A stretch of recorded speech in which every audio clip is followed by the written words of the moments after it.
Olá, tudo bem?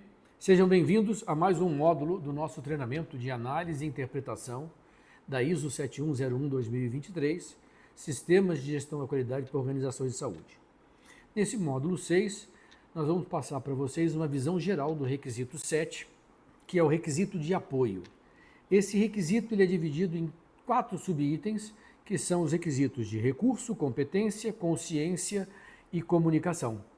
Então, eu vou ter que apoiar e eu tenho um requisito de recursos, um de competência, um de consciência e de comunicação. E como a norma estabelece para cada um desses sub-requisitos de apoio, o que nós precisamos estabelecer e implementar no nosso sistema de gestão da qualidade.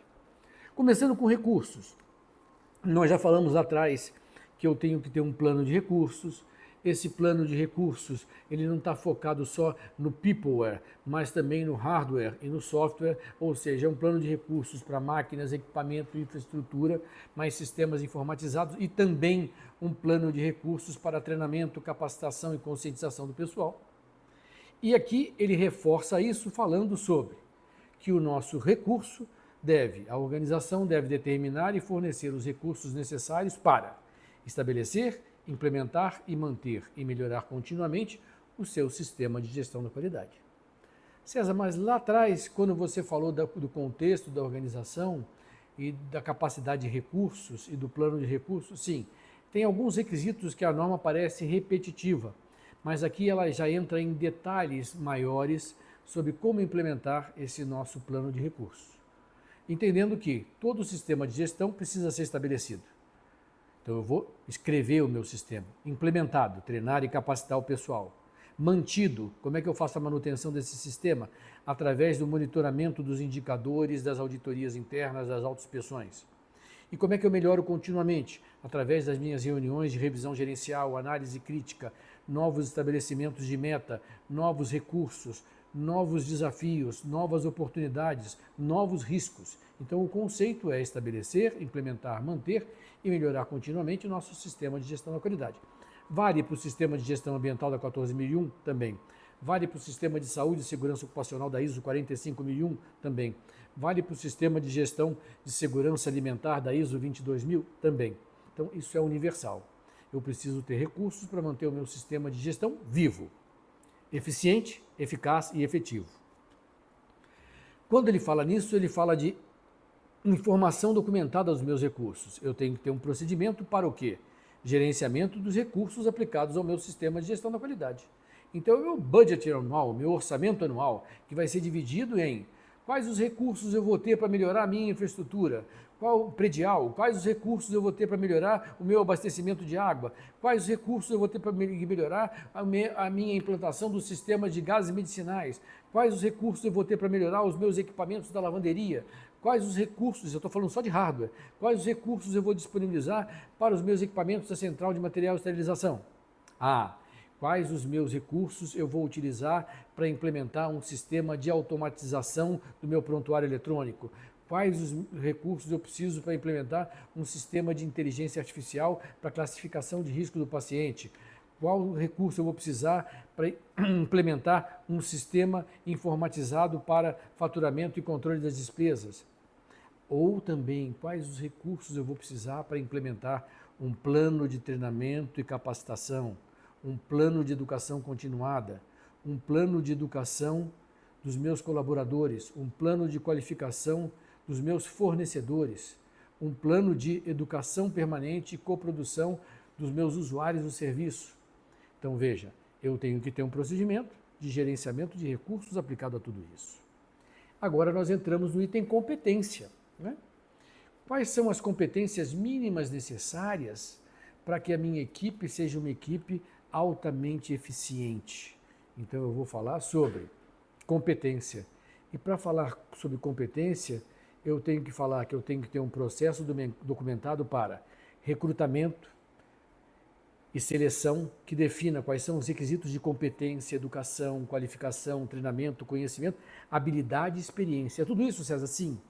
Educação tem que ser no mínimo 3º grau ou 2º grau, a qualificação é uma qualificação específica, deve ter passado por esses treinamentos ou precisa desses treinamentos, deve ter esse conhecimento básico, deve ter essas habilidades interpessoais, deve ter uma experiência vivida nisso. eu tenho que assegurar que as pessoas sejam competentes com base na sua educação, formação e experiência.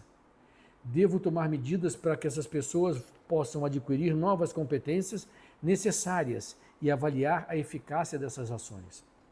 Devo fornecer uma orientação inicial dos direitos, deveres e regras e políticas da nossa organização para esses novos colaboradores. Devo fornecer ou ter um processo de integração desses novos colaboradores e com funções designadas conforme o estabelecimento de um procedimento de integração de novos colaboradores. Eu devo proporcionar uma educação e treinamento contínuo e manter o nível de desempenho e competência, ou seja, tem que ter um processo de medição de desempenho e competência do pessoal. Eu devo realizar avaliações de desempenho e documentar esses resultados em intervalos periódicos. Eu devo fornecer treinamentos com respeito às preferências e escolhas dos usuários de serviço. O que o nosso paciente prefere? Quais são as escolhas que ele tem? O que a nossa região tem de peculiar? A nossa nutrição pode fornecer normalmente aqui arroz ou o nosso paciente está acostumado a comer tapioca? Não é verdade? Nós usamos feijão aqui ou o nosso pessoal não está habituado a comer feijão e sim fava? Né? Que tipo de carne nós vamos usar na nossa nutrição se o pessoal habitualmente, mesmo morando no estado de Alagoas, o nosso hospital está no interior e ele não come peixe? Tudo isso deve ser levado em consideração com relação às escolhas, né, e preferências dos nossos usuários. Reter a informação documentada como evidência de competência, ou seja, treinei, as pessoas foram avaliadas, tem um registro de avaliação das suas competências. E também determinar as competências necessárias para as pessoas que realizam o trabalho. A partir daí eu faço um processo de análise, integração, recrutamento e seleção. Todo esse ciclo de competência requer uma nova visão da área de recursos humanos. Ou seja, a área de recursos humanos ela deixa de simplesmente de ser um departamento pessoal para ser uma área de gestão de talentos, de gestão de competência, que tenha uma efetividade e uma eficiência muito grande na análise, no recrutamento e na seleção de pessoas com um nível de competência mais próximo daqueles que nós precisamos, que implemente um procedimento para eliminar esses gaps através de treinamentos complementares, que entenda de gestão de conhecimento, que entenda de gestão por competência, que saiba avaliar e monitorar a efetividade do aprendizado. Então, ter uma organização com um sistema de gestão da qualidade focado para os profissionais de saúde requer uma visão diferenciada dos nossos gestores de recursos humanos, gestores de pessoas, gestores de talento, né? Gestores daquele público-alvo que vai fazer diferença na humanização do serviço, na segurança do paciente, na identificação dos riscos, na mitigação desses riscos, na identificação de oportunidades, na experiência do nosso paciente enquanto ele estiver dentro das nossas instalações. Lembrando, prédio nós construímos, máquinas e equipamentos nós compramos.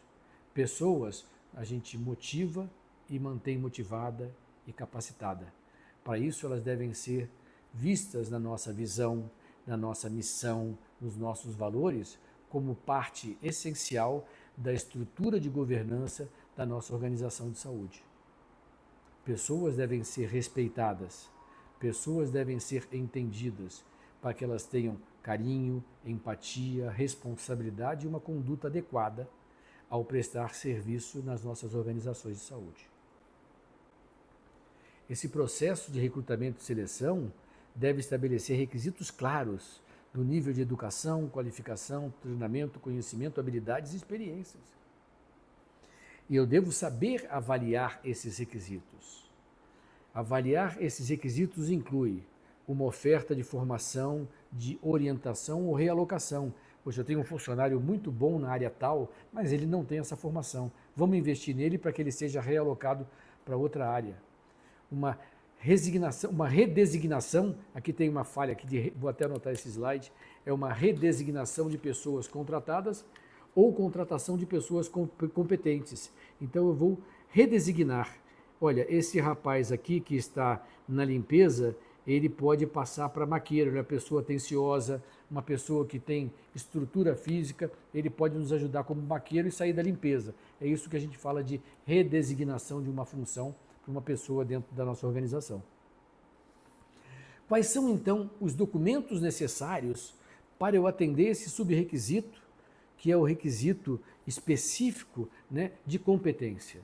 Eu tenho que ter um procedimento para determinar o perfil de competência das funções que impactam no meu sistema da qualidade? Tenho. Eu tenho que ter um procedimento de recrutamento e seleção? Sim. Eu tenho que ter um procedimento de treinamento, capacitação e qualificação do pessoal? Sem sombra de dúvida. Eu tenho que ter um procedimento que fale sobre a conscientização, tá, para a integração de novos funcionários e colaboradores? Sim. Eu tenho que ter um procedimento de código de conduta dos meus colaboradores frente aos seus colegas e frente aos nossos usuários de serviço? Sim. Eu tenho que ter um procedimento de avaliação de desempenho dos nossos colaboradores? Sim. Eu tenho que ter um procedimento de entendimento e atendimento das necessidades e anseios dos meus usuários de serviço? Sim. E também anseios e necessidades dos meus colaboradores? Também. Então, cabe aqui nós falarmos de como a área de gestão de pessoas, gestão de recursos humanos, vai ter e terá, e sempre deveria ter tido, né, um papel extremamente importante na implementação de um sistema de gestão da qualidade. Né? Provavelmente a gente vai fazer esse tipo de capítulo pode ser enviado por uma série de gestores de RH que desejem conhecer melhor o impacto da função de um gerente de RH na implementação de um sistema de gestão da qualidade em organizações de saúde, conforme a ISO 7101. Né? É importante que esse profissional esteja integrado e tenha conhecimento absoluto da sua importância nesse processo. Ainda dentro do item recursos, nós temos o item de consciência. Né? Eu diria que esse é o human side of the quality, é o lado humano da coisa. Né? Por isso a gestão de recursos humanos. E quando a gente fala em consciência, a gente fala das pessoas que realizam trabalhos sob o controle da organização. Essas pessoas devem estar cientes do quê? Da política da qualidade e dos objetivos da qualidade e como elas são aplicadas às suas funções. Elas devem entender a sua contribuição para a efetividade do sistema de gestão da qualidade e como impactam na melhoria do desempenho assistencial, ouvindo as pessoas, tratando educadamente, tendo empatia, sabendo ter prontidão e buscar sempre a solução desses problemas para atender as necessidades dos nossos usuários. E principalmente das implicações de não conformidades que elas podem ser capazes de gerar pelas atividades sob sua responsabilidade. Uma responsabilidade de distribuir medicamentos para um ambulatório com 6 leitos. Né? Os copinhos identificados, os braceletes identificados, e se eu troco um copinho daquele do paciente 2 para o paciente 6, qual a não conformidade que eu vou gerar? Eu posso gerar um evento adverso, posso gerar até um óbito, né? Trocando o medicamento de forma inadequada. Então, qual o papel de cada um, né, dentro desse trabalho de conscientização? Entender a política e seus objetivos? Sim. Ter uma contribuição, dando sugestões, identificando os riscos, identificando as oportunidades e entendendo que se ele fizer alguma coisa fora do protocolo estabelecido para ele, fora da instrução, ele vai gerar uma não conformidade. E se ele gerar uma não conformidade, ele pode gerar uma condição de risco ou insegurança ao paciente. Quais informações nós vamos precisar, no mínimo, para atender esse requisito? Um procedimento de integração de novos colaboradores, né? Aqui está a interação, nós vamos revisar isso. E um código de conduta dos nossos colaboradores, para que eles tenham consciência de todas as suas responsabilidades frente à execução dos seus serviços e frente ao atendimento dos usuários. E agora nós chegamos no quarto item do requisito recursos, que é o da comunicação. Talvez o mais importante, né? É a nossa capacidade de se comunicar com o outro. Não só se comunicar, mas entender o que o outro está passando para nós, entender a linguagem corporal, entender suas necessidades, suas expectativas, seus anseios, às vezes o seu nível de desespero ou o seu nível de medo. Né? Como a gente pode treinar nosso time para que eles tenham esse nível de sensibilidade? né? E a partir desse processo de comunicação, a gente consiga identificar várias oportunidades. Então, esse item, ele precisa que a gente desenvolva alguns procedimentos documentados para comunicação interna e externa. Como é que eu vou me comunicar com os meus colaboradores, com os meus pacientes, com os meus usuários do serviço, seus parentes, seus acompanhantes? Como é que eu vou me comunicar com os meus fornecedores, com os meus prestadores de serviço, com meus provedores externos? Como é que eu vou me comunicar com meus órgãos de regulamentação e controle, com os órgãos de vigilância sanitária? Qual é o meu nível de comunicação e prontidão quando acabou ou faltou um medicamento e eu preciso me comunicar rapidamente com o distribuidor de medicamento? Ou preciso me comunicar rapidamente com o fornecedor de serviços de manutenção corretiva de um equipamento do centro cirúrgico? Apesar de que eu devo ter equipamentos reservas, como estabelece a RDC 7 de UTIs, né? Eu devo ter toda uma engenharia de manutenção ou uma engenharia clínica, mas como ter um processo de comunicação efetivo, que eu me preocupe com a comunicação interna e externa. Então a organização deve determinar, né, como fazer essa comunicação interna e externa, que sejam relevantes para o nosso sistema de gestão da qualidade. Isso deve incluir como se comunicar, com quem se comunicar, sobre o que a gente vai comunicar e quando comunicar. Então eu tenho um evento adverso, eu devo comunicar isso à farmacovigilância. Eu tenho uma queixa técnica, de um equipamento, eu devo comunicar isso à tecnovigilância. Eu tenho um evento de quase acidente, eu devo comunicar isso ao meu núcleo de segurança do paciente. Eu tenho um evento de contaminação cruzada, eu devo comunicar isso ao meu time de IRAS ou infecção hospitalar. Então, como ter um plano de comunicação que para cada evento eu saiba como vou comunicar, para quem eu vou comunicar, por que eu estou comunicando e qual a velocidade que eu tenho que comunicar. Então é importante que quando a gente fale de um procedimento de sistema de comunicação, esse procedimento tenha um plano de comunicação interna e um plano de comunicação externa. César, ele pode ter um plano de comunicação interna clínica e não clínica? Pode. Ele pode ter um plano de comunicação externa para fornecedores e para órgãos de regulamentação? Sim. A gente pode detalhar quanto a gente queira, de tal forma que a gente tenha procedimentos simples, práticos e que sejam ágeis, não burocratizados. Então, no item comunicação, a gente também tem a comunicação com o usuário do serviço, né? Com o nosso paciente, acompanhante, familiar. E essa comunicação com o usuário do serviço? A gente deve ter um fornecimento de informações relacionadas aos seus direitos e deveres, direitos e responsabilidades. É um código de conduta do nosso usuário. Eu devo ter uma ouvidoria, né? Eu devo ter acordos ou solicitações, incluindo as minhas ações tomadas. Olha, para esse paciente a gente vai tratar dessa forma, para esse tipo de paciente a gente vai ter essa outra conduta, para os pacientes estrangeiros a gente vai ter esse outro protocolo, para os pacientes com doenças infecto-contagiosas, com DST, nós vamos ter esse outro protocolo, né? Eu devo buscar um procedimento de obtenção desse feedback do usuário, incluindo suas reclamações, né? Então eu tenho lá, incluindo seus elogios, suas observações, suas sugestões, seus comentários. Então preciso ter, de fato, um processo ou um procedimento de comunicação com o usuário e garantir esses mecanismos de feedback. Mas para isso eu tenho que ter um sistema que seja acessível ao usuário, que ele compreenda, que seja adequado ao nível de escolaridade do usuário. Eu tenho usuários que são analfabetos. Como é que eu vou permitir que ele dê a sua colaboração? Eu vou ter um protocolo ou um registro de nível de satisfação com uma carinha sorrindo, uma média, uma chorando, né? Eu não preciso que ele escreva nada, contanto que ele faça um X. Então, o meu sistema ele deve ser acessível, compreensível, adequado ao nível de escolaridade, né? E que garanta acesso a recursos. Ah, mas você pode reclamar via computador. A pessoa não tem computador ou não sabe informática. Você pode reclamar via telefone, mas a pessoa não tem acesso ao telefone, né? Você pode reclamar, né, dependendo do nível de alfabetização da pessoa, a dificuldade para ela reclamar, sugerir é muito grande. Então, como prever isso no nosso procedimento e assegurar esse feedback, né, dos usuários do serviço?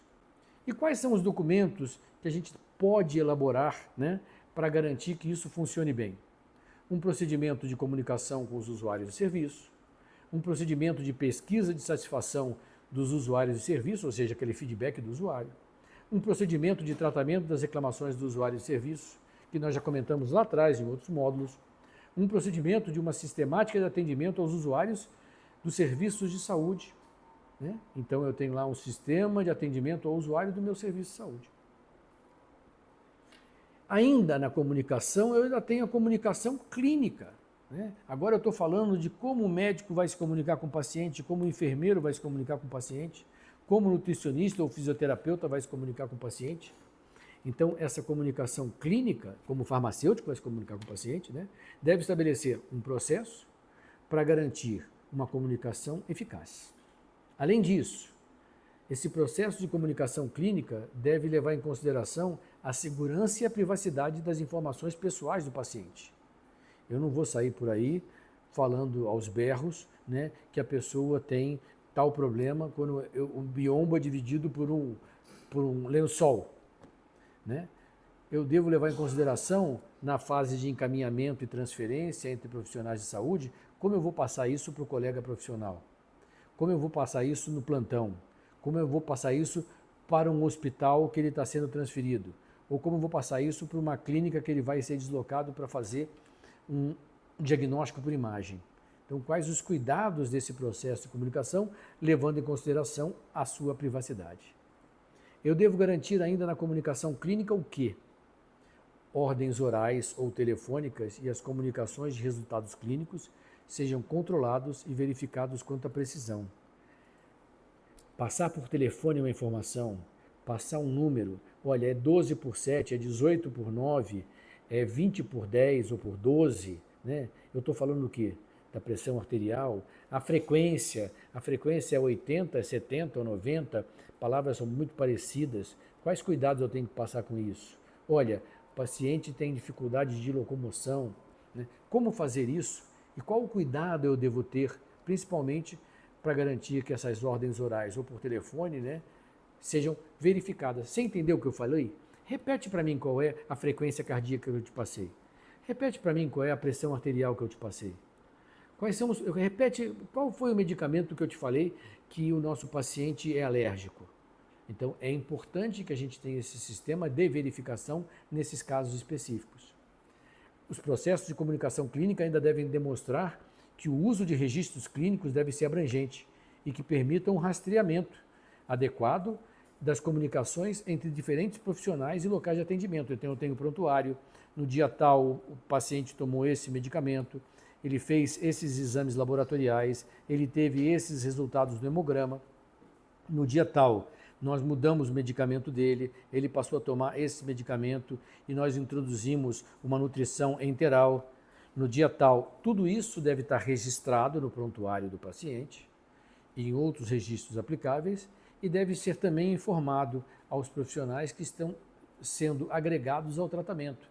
Eu tinha um clínico geral, agora eu tenho um ortopedista, tenho ao mesmo tempo um oncologista, tenho um nefrologista, tenho um otorrinolaringologista. Como é que eles vão ter essa informação entre esses profissionais? E como essa informação vai chegar de forma precisa e exata? Ainda, né, eu devo demonstrar que todas as comunicações que contenham informações pessoais da saúde sigam um padrão nacional ou internacional de privacidade. Muitas vezes o pessoal reclama que o prontuário do paciente é cheio de abreviaturas. Ele é cheio de abreviaturas de propósito, porque aquelas abreviaturas é só os médicos e os enfermeiros que entendem. Porque se o leigo for entender todas aquelas abreviaturas, ele vai sair lá gritando horrorizado. Mas aquilo é uma linguagem, é uma terminologia do profissional da saúde, né? Ainda, manter essas informações documentadas, registradas, como evidência, né? E eu tenho que garantir que os meus funcionários foram treinados, né, para os requisitos adequados de comunicação clínica e da privacidade. Então, os nossos funcionários também devem ser treinados e eu tenho que ter registro que eles foram treinados sobre esse processo de comunicação clínica e os cuidados que eles têm que ter. Não dá para gritar de um guichê para o outro, olha, o fulaninho tomou o sangue O positivo, né, uma plaqueta, mas cuidado que ele tem HIV. Né? Não dá para você sair gritando uma coisa dessa no meio do hospital. Quais são as informações documentadas? Um procedimento de comunicação clínica. E aí a gente, nesse procedimento, estabelece os planos de comunicação, os cuidados, a integridade, né, dessa informação. E ainda agora, não acabamos, temos um processo de comunicação externa. E como se comunicar externamente com a tecnovigilância, com a farmacovigilância, com a cosmetovigilância, com as vigilâncias sanitárias, com os nossos fornecedores, com os nossos parceiros. Então eu devo estabelecer canais de comunicação com as partes externas.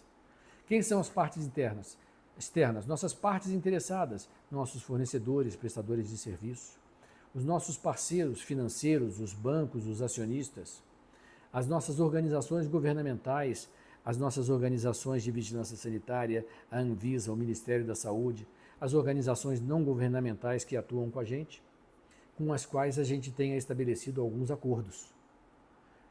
Quando eu tenho que atender uma regulamentação da Anvisa, uma resolução da diretoria colegiada, significa que eu estabeleci um acordo de atender uma regulamentação que está sob a tutela da vigilância municipal ou estadual. Isso são acordos. É uma regulamentação compulsória. E para isso eu tenho que saber como eu vou me comunicar com meus órgãos de fiscalização sanitária.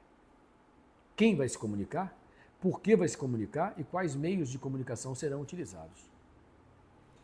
E aqui nós encerramos o nosso módulo de recursos e no nosso próximo trabalho nós vamos apresentar para vocês, agora sim, um requisito de operação, que é um requisito muito abrangente. Talvez a gente divida esse requisito em uma série de pequenos módulos, porque neles nós vamos tratar de várias especificidades das organizações de saúde.